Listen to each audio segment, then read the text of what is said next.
Welcome everyone.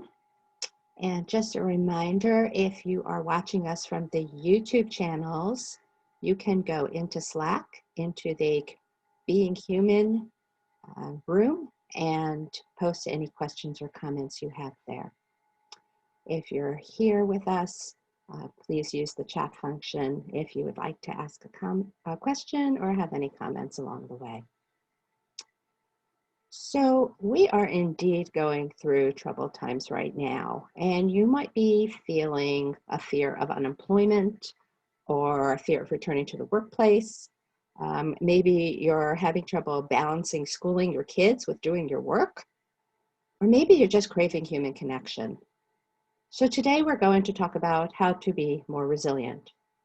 And whether you're already a leader or you strive to be one, you'll learn why it's important to consider the human side of the workplace and how you can bring a sense of compassion to the office through mindful leadership.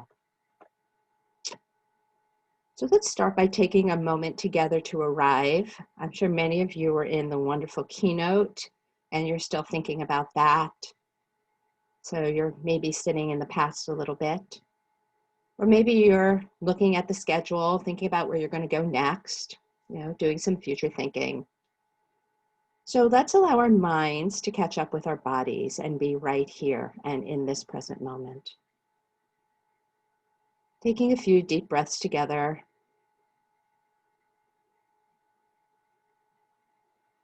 Bringing our attention to body sensations. Maybe your shoulders are starting to get tired halfway through the conference.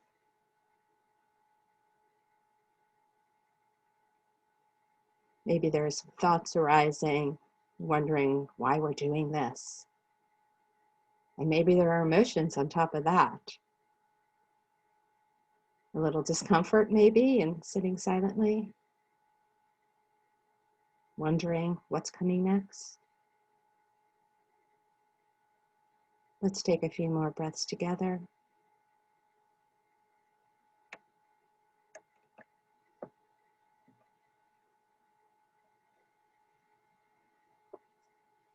And we shall begin now.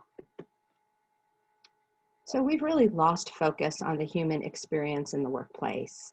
And this past July, the National Bureau of Economic Relations published a study from Harvard Business School and New York University. There were 3 million people, over 3 million people in the study, and more than 21,000 companies across 16 cities in North America, in Europe, and in the Middle East. And the study was about the impact of COVID on the nature of work. It found that we are working an average of 48 minutes longer per day. We're holding more meetings, and we're sending more email, especially after hours. And other studies of VPN data show that people are putting in the US, up to 3 additional hours per day and working at very odd hours. And that's primarily due to the blurred schedules and boundaries between home and work life. There is no place to go, and we're stressed out. So I'm no stranger to stress. In Myers-Briggs speak, I am an INFJ, which is also known as an advocate personality type. And that means that my passion of my convictions is perfectly capable of carrying me past my breaking point. And after 4 decades in tech, I can tell you I have experienced burnout, anxiety, and panic more times than I can count. So I searched for better ways to navigate life and its stressors, and I have recently transitioned my work to teaching and facilitating mindfulness.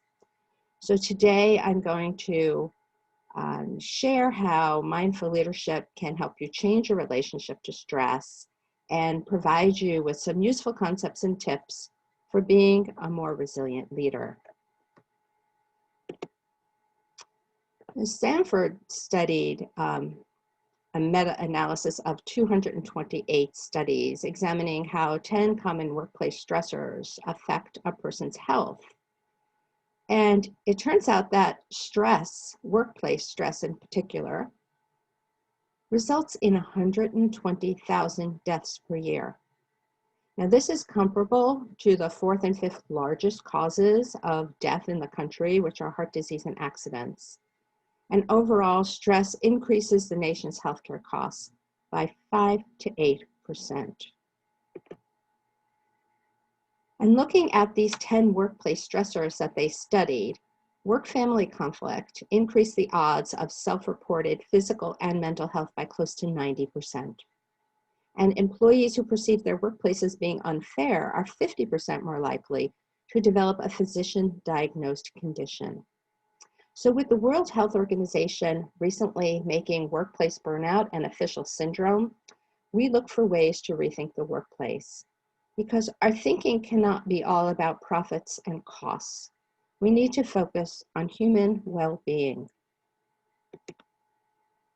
So we look for solutions to change the workplace behaviors that actually result in stress. And those include things like bias and listening and problem solving, blaming, micromanaging, multitasking. I think you know the list. In 1995, Dan Goleman wrote this book called Emotional Intelligence, and there was agreement and research around the benefits of emotional intelligence in the workplace. Those elements being self-awareness, self-management, motivation, empathy, social skills. However, this book did not transform the workplace the way he thought it would. So, in 2005, he wrote another book called Working with Emotional Intelligence. And there's a chapter in this book called the $1 billion mistake. And the mistake was that emotional intelligence was being taught through lecture and reading, really similar to what we're doing right now. And people never practiced or embodied the underlying concepts of emotional intelligence. And so what Goleman found was what was missing were the fundamental components of mindfulness. Mindfulness practice includes resiliency, perception of reality, focusing attention, and empathy. So when we bring mindfulness into the workplace, we see individuals are more resilient, which has a positive effect on the organization and on the well-being of the individuals. And in fact, a recent study aimed at understanding how mindfulness-based interventions can have a positive influence on occupational health. And it found that these mindfulness interventions help people to respond with awareness and focus on moment-to-moment experiences rather than always being on autopilot. And therefore, they experience a lower level of stress and fatigue. So you know how when we were driving to work, you would get in your car, you find yourself in the parking lot at work, and sometimes we have no idea how we got there, right? That's being on autopilot. So it's not simply enough to say that, oh, I'm going to be more aware or attentive tomorrow, because really the problem is in how the brain thinks. So your perception and your behavior are guided by mental models. And a mental model is a thought process that you use to examine a problem or make a decision. And it's the mind's way of making sense of something for you based on your history and your context. So when you try to apply your mental model to every situation, you're often very limited by your own experiences. So if you know the proverb, if all you have is a hammer, everything looks like a nail. Basically, if all you're dealing with are your own narrow experiences, then it's harder to find solutions to problems and think out of the box. So for example, if you want a promotion, you might say to yourself, gee, what 5 things do I need to do this year to get that promotion? But a different mental model might be, what 5 things do I need to avoid this year to get that promotion? You can see a totally different shift in perspective. So we build these models over our lifetime, and we don't recognize when we need to let them go. So another great example is perfectionism. So many of us in school wanted those straight A's, and we wanted to do all the extra credits so the teacher would notice us, and perfectionism became ingrained in our way of being. So now, as we become adults, we start applying perfectionism to everything, to our work, to our relationships, to our families. And we all know that doesn't really work. So to be a more mindful leader, we need to look at breaking down these patterns of our mental models. And Dan Goleman teamed up with Richie Davidson a little over a year ago and put out this book called Altered Traits, and it looked at the science behind how meditation changes how we think and feel. And of course, they found that meditation helped in recovering from stress and reducing reactivity, but they also found that it helped our ability to focus and see things from a variety of perspectives. So to start breaking down those mental models. It also helped in lessening our identification with our ego, our need to always be right. And it surprisingly also increases empathy and compassion. So these are the very same skills that Goleman discussed in the Emotional Intelligence series of books. And now we can see the link between changing workplace behavior and mindfulness meditation interventions. So this is the definition of mindfulness that we will be using for today. And its mindfulness is paying attention in a particular way, on purpose, in the present moment, and without judgment. This definition comes from Jon Kabat-Zinn, who is the founder of mindfulness-based stress reduction program over 40 years ago at the University of Massachusetts, and that is the program that I teach. Mindfulness allows you to intentionally bring your attention to the present moment and notice what's happening inside you and around you. So it's a way that we can pause and we can reframe our stress, our fears, our biases, our assumptions, and we can become more accepting of yourself and others. So mindfulness also allows you to see where you're stuck in your thinking, where you're using those mental models, and you learn that your narratives are subjective because they're from your own perspective. You also start to recognize that every moment is changing.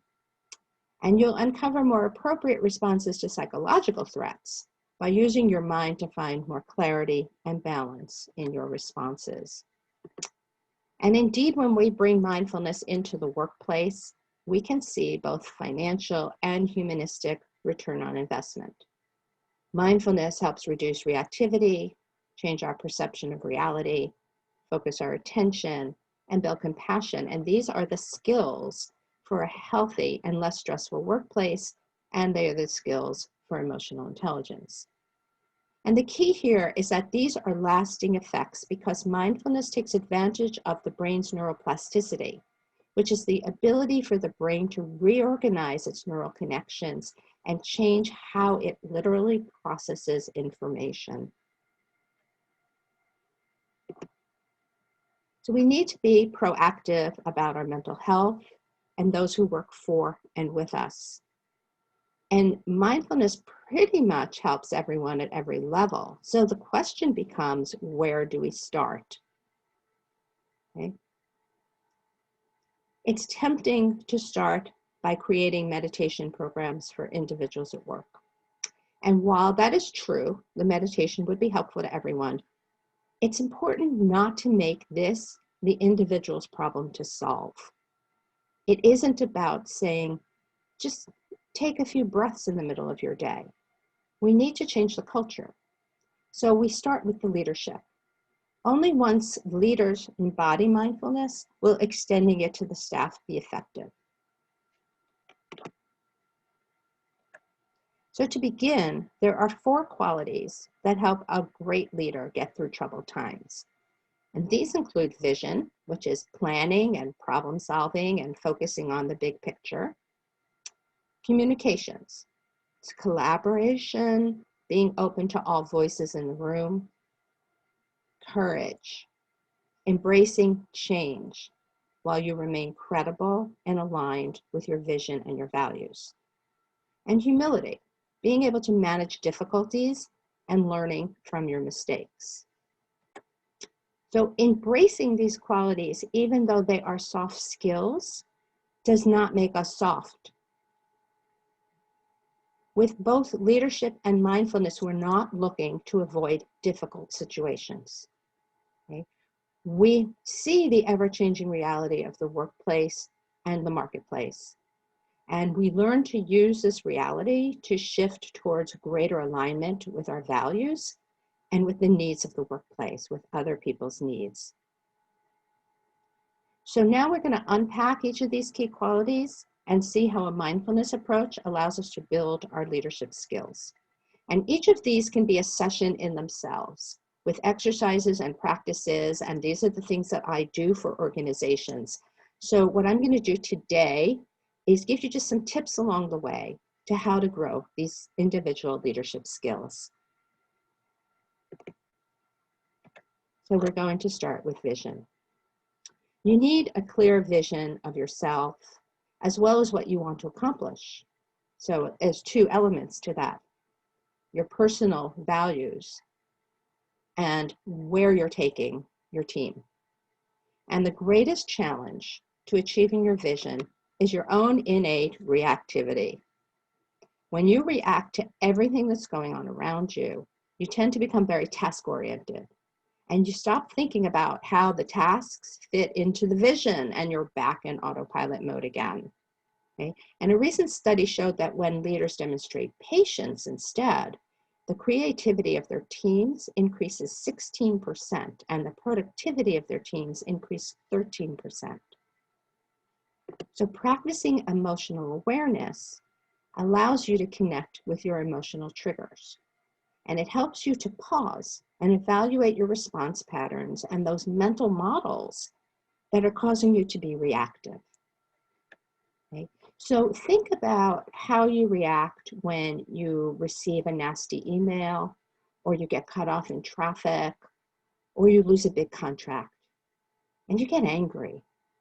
So where do you feel your anger? Can you tell where in your body you feel your anger? And if you'd like to use the chat, you can put those feelings into the chat. So when you get angry, does maybe your heart begin to race? Do your temples get tense? Do your shoulders come up around your ears? Do your hands get clammy?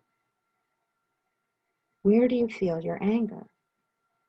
And it's important to know that you can actually feel your emotions rising before you react to the situation. And we do this by using a practice called STOP. And the S in STOP obviously stands for stop. The T stands for take a breath. This is our ability to just slow things down and notice what's going on. The O stands for observe, to notice what's happening in the current context of things.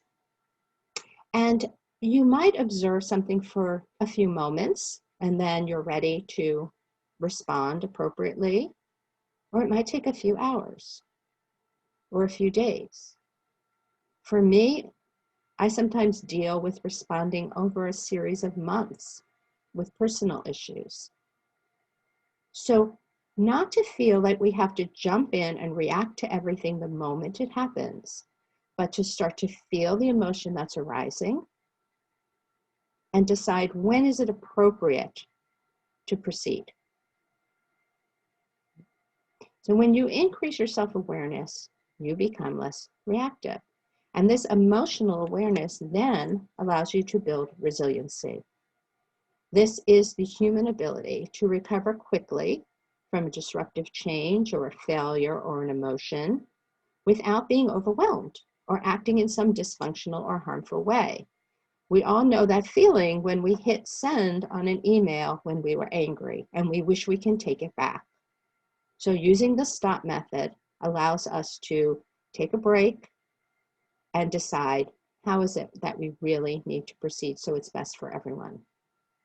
So resiliency is not just a mental toughness, it's the ability to work through your emotional pain and suffering. It's not allowing your emotions to dictate your thinking and your behavior. And resiliency, therefore, keeps you aligned with your vision and allows you to overcome setbacks and failures. So in the 1970s, a researcher named Suzanne Kobasa found that resiliency was actually protecting executives at Bell Telephone from stress.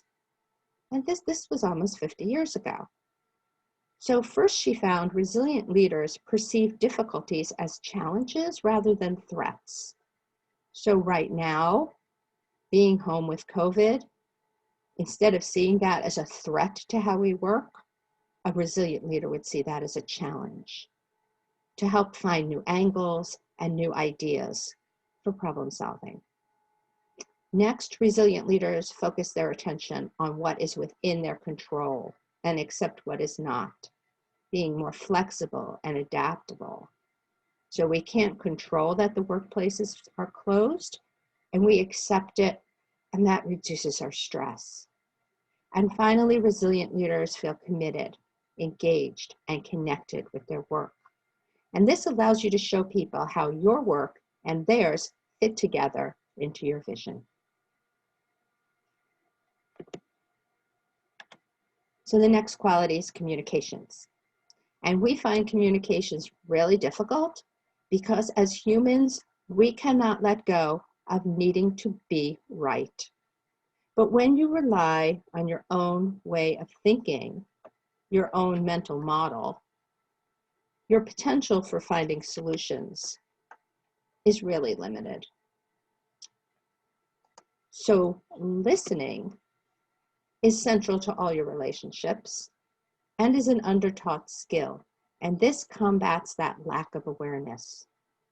You want to learn to listen in a specific way. And I know this is going to be challenging, so let's accept it as a challenge. You want to learn to listen without an agenda, without interrupting, without judging, without fixing, and the hardest one, without planning what you're going to say next. This is called empathetic listening, and you can practice this by having an open mind when you listen to your coworkers or even to other people who you have other relationships with. Particularly works well with personal relationships as well. And you want to listen to both the words and the feelings behind the words. Okay? Additionally, another practice you can try is inviting voices. This also helps reduce bias and opens our perceptions. We invite voices in policy, in meetings, in decisions that affect everyone. And this mindful listening is radically transformational in that you begin to recognize that your perception of what's going on is subjective. And when you open yourself up to other people's perspectives, it allows you to shift from your own experience and then cultivate trust through awareness of others. So next, do you have the courage to face risks and challenges? Risks and challenges. We all fear change. We hate to make decisions, or we talk ourselves out of needing to make decisions. And when the appropriate response is to embrace the change and accept whatever new realities come along with it. So research shows that acceptance is very constructive. You're more likely to have a growth mindset, to fix a past ethical dilemma, to increase your motivation and that of others, and to spend more effort improving yourself because you're confronting your own mistakes and your weaknesses. So one way of becoming more accepting is to journal about how your work and your life can be more aligned, to find out what's really important to you. And I had done this. I have been running a Drupal agency for the last 16 years, and I still do. But I realized that I wanted to spend the bulk of my time from here out teaching mindfulness and bringing mindfulness into the workplace. So I had to reframe how I worked with the tech community. So that fear of change was something I needed to overcome, and that acceptance of finding what's really truly important to me right now had to be listened to. So the mindfulness practice of acceptance shines a light on the truth and allows you to respond with greater clarity. This is because reactive leaders stay on that autopilot mode again. So they make knee-jerk decisions based on their mental models and their old habits and limited information, or even worse, based on their emotions. Responsive leaders, on the other hand, know when to gather new information from many sources to make informed, intentional decisions. And this gives you the ability to be more flexible, to move in quickly in new directions, and to be more effective by making wiser decisions. And finally, humility. Being humble means admitting what we don't know. It means being okay with making a mistake. It means being okay with asking for help. Good leaders know they cannot let their ego get the best of them. But you are hardwired for the negative. That is how our brains work. And we work hard and we play hard. And when you're not perfect, you criticize yourself really hard. In his Seinfeld stand-up that I heard recently, he said, people like to be close together because it makes it easy to judge and criticize. And that can't be more true. Your sense of self lives in your mind. And rather than reflecting on the negative, comparing yourself to others, or judging yourself, can you shift to find opportunities to reflect on what is going well? Remember, we talked about resiliency being the opportunity for challenges instead of threats. So one thing that you can do is exactly the way we started this session, pausing and noticing your thoughts and your emotions throughout the day. And say to yourself, is what I'm doing right now helping me or harming me? Another thing that you can do to quiet that inner critic is to treat yourself as if you were your own best friend. You know that when one of your friends makes a mistake or does something wrong, you put your arms around them and you say, it's okay, you did the best you could. But you don't do that for yourself.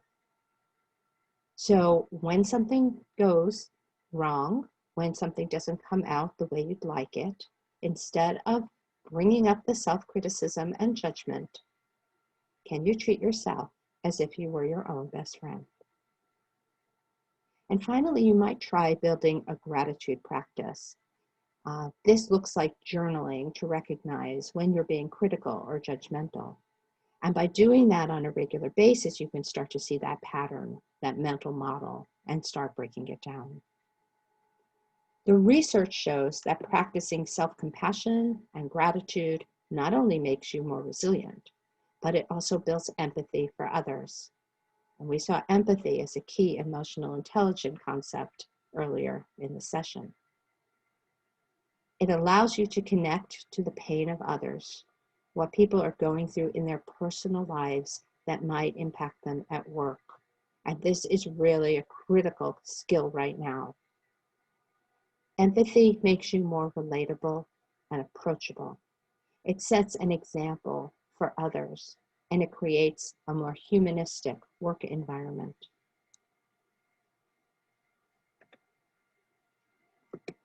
So whether you continue to work virtually or you're planning a return to the office, consider starting with a blank page and notice what's needed from a human perspective.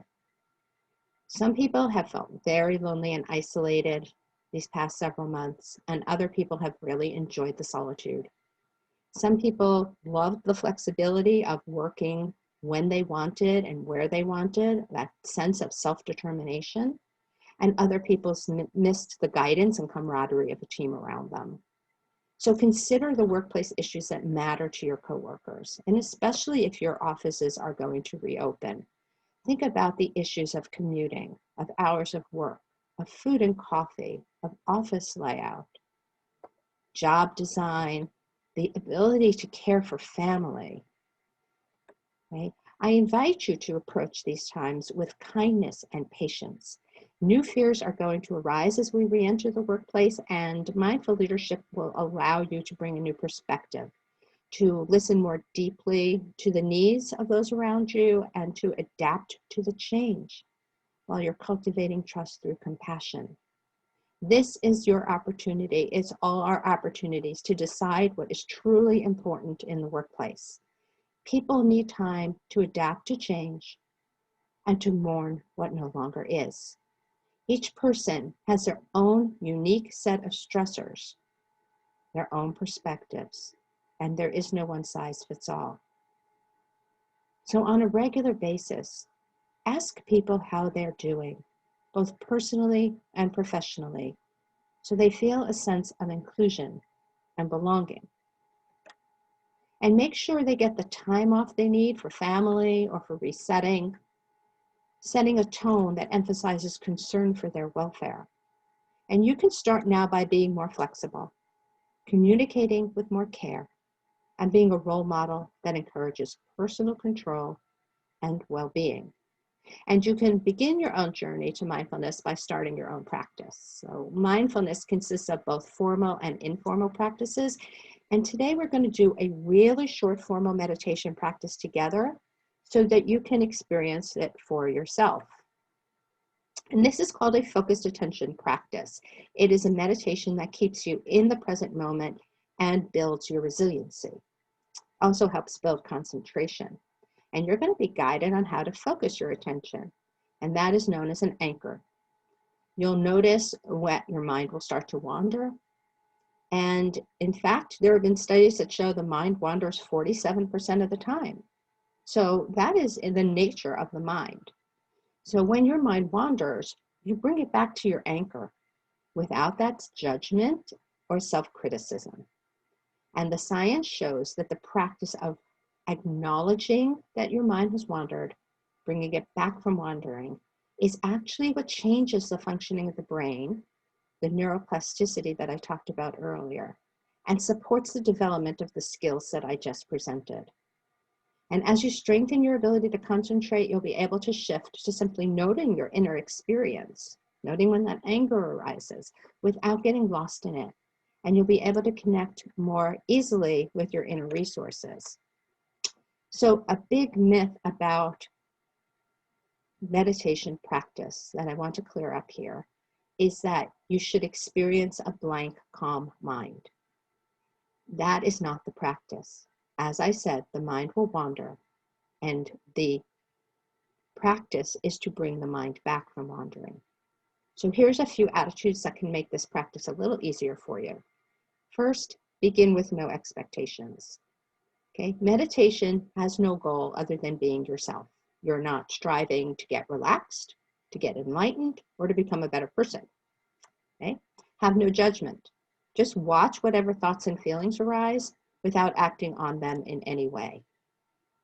And be an observer. See what just arises in the present moment. And finally, have a beginner's mind.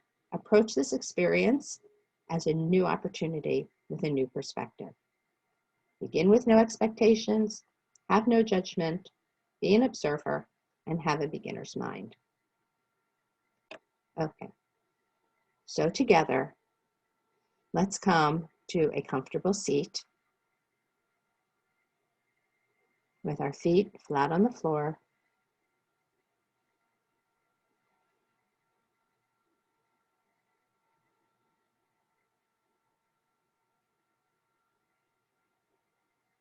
Sitting in a comfortable but dignified posture. Your hands may fall into your lap in any way that you like. If it's comfortable for you, you can close your eyes or you can lower your gaze, but it's fine to also keep them open.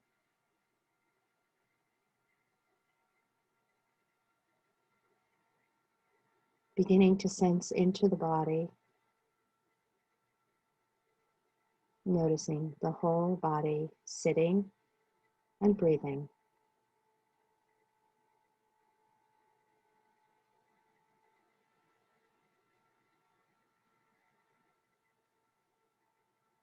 Being alert and awake and present. Rather than falling asleep, we're going to fall awake, putting out the welcome mat for whatever arises.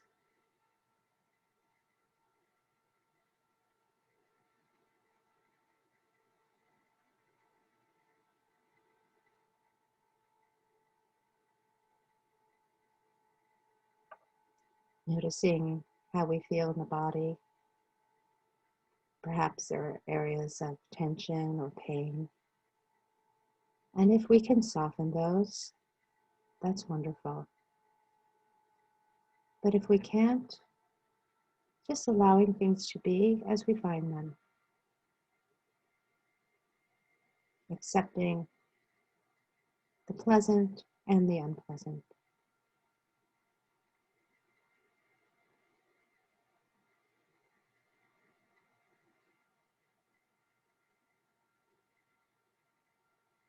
Bringing our attention inward. Bringing our focus to the contact points of the body. The place where your bottom hits the chair,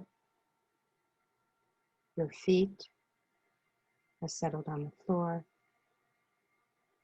or your hands on your lap. Each time your mind wanders off, bring your attention back to the contact points of the body.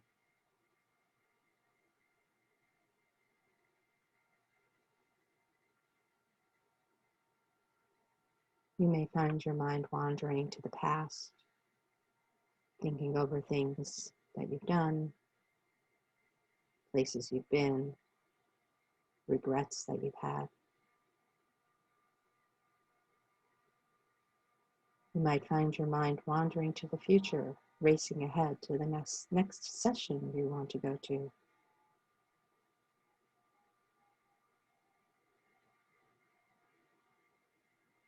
Each time your mind wanders off, gently but firmly bring it back to the anchor, to the contact points of the hands or the feet or your bottom on the chair.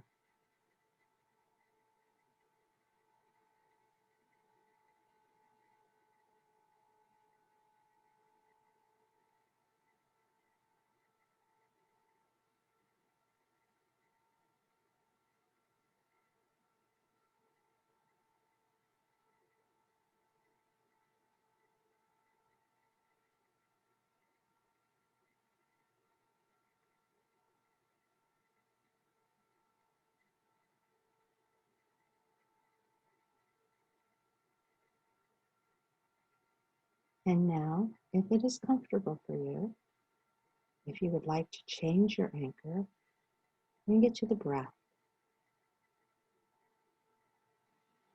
Breathing in, knowing that you're breathing in, and breathing out, knowing that you're breathing out. Each breath being unique, having never been breathed before. There's no need to change the breath in any way. Just notice how you find it. If you have trouble connecting with the breath, you might want to place a hand on your chest or your belly and feel the rise and fall of the body with each breath. Noticing the cool air coming in through the nose and warm air on the out-breath. Perhaps noticing whether the breath is fast or slow, deep or shallow. And using each opportunity when your mind wanders off to acknowledge the wandering, to accept it without judgment, and to bring your attention and focus back to the breath.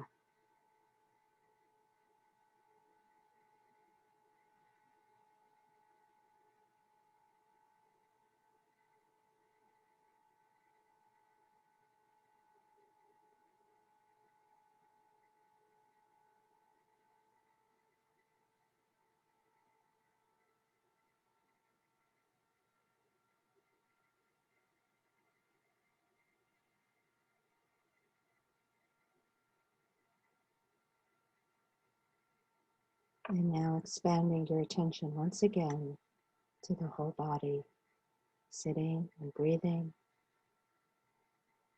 the room around you, thanking yourself for this gift of present moment awareness. And when you're ready, you can open your eyes.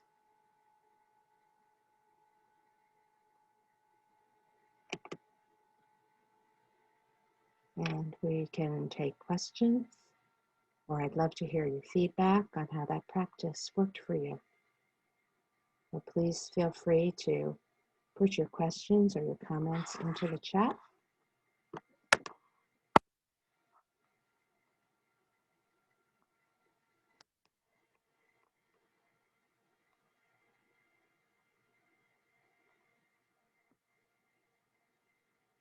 There's a comment from Larry. I think we in the tech world are constantly evaluating, planning, and even solving as we listen, not very mindful. And Nika says, would like to learn how we do all of that and be mindful, especially during these times. From Ashley, lovely meditation, thank you. From Marie, great session. From Mike, thank you. From Nika, enjoyed your session. So please, if any questions arise, we still have a few more moments to put them into the chat.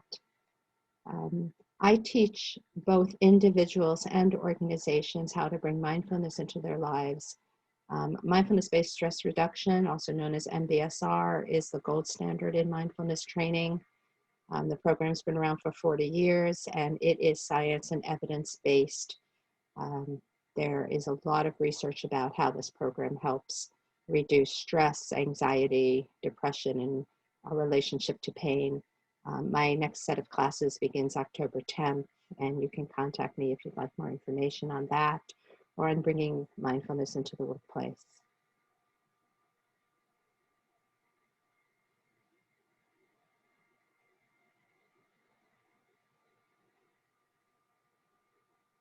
One question from Marie. Other than the books you mentioned at the beginning of the presentation, are there other resources you would recommend?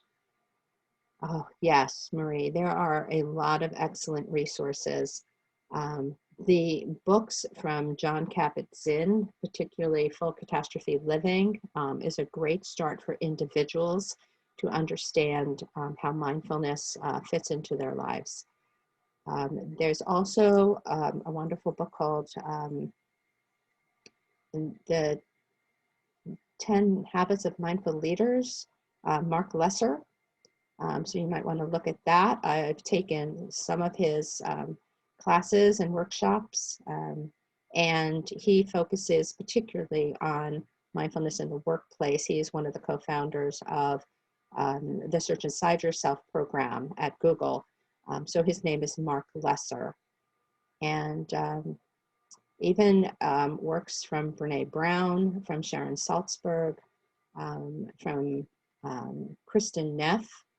All of those works would be around compassion building and self-care, which are also a very good resource for mindfulness. Marie, if you want to hit me up, I could send you a list of books or articles based on what it is that you're looking for.